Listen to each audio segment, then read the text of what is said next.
Within Catch, we are reminded of our duality. Caught in the midst of a vast and chaotic world, we may not mean all that much. However, it is through what we impart onto others, compassion, wisdom, or even hate, that one can say we are profoundly significant. Though it sounds contradictory, I believe this is embodied in our existence as human beings.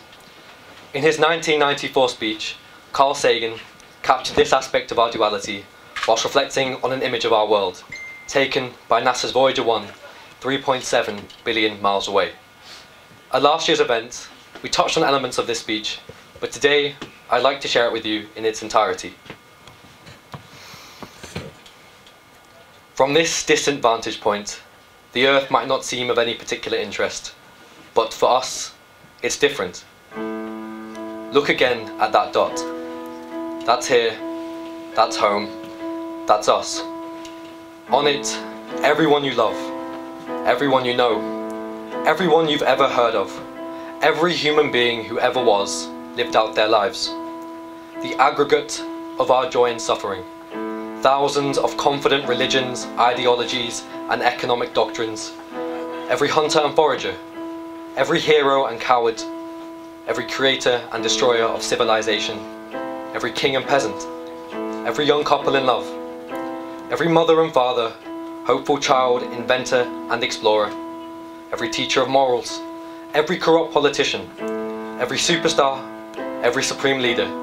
Every saint and sinner in the history of our species lived there, on a mote of dust, suspended in a sunbeam. The Earth is a very small stage in a vast cosmic arena. Think of the rivers of blood spilled by all those generals, so that in glory and in triumph they could become the momentary masters of a fraction of a dot. Think of the endless cruelties visited by the inhabitants of one corner of this pixel on the scarcely distinguishable inhabitants of some other corner. How frequent their misunderstandings, how eager they are to kill one another, how fervent their hatreds.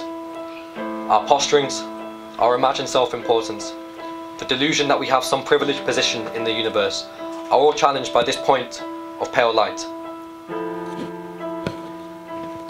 Our planet is a lonely speck in the great enveloping cosmic dark.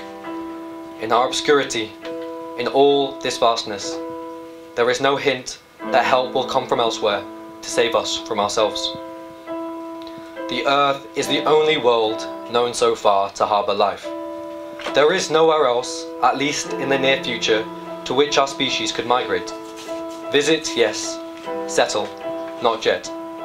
Like it or not, for the moment, the Earth is where we make our stand. It has been said that astronomy is a humbling and character-building experience. There is perhaps no better demonstration of the folly of human conceits than this distant image of our tiny world.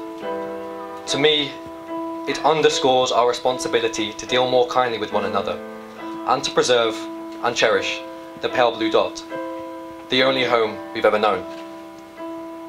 This quote reminds us that, yes, in the grand scheme of things, the Earth, its occupants, and their actions appear meaningless.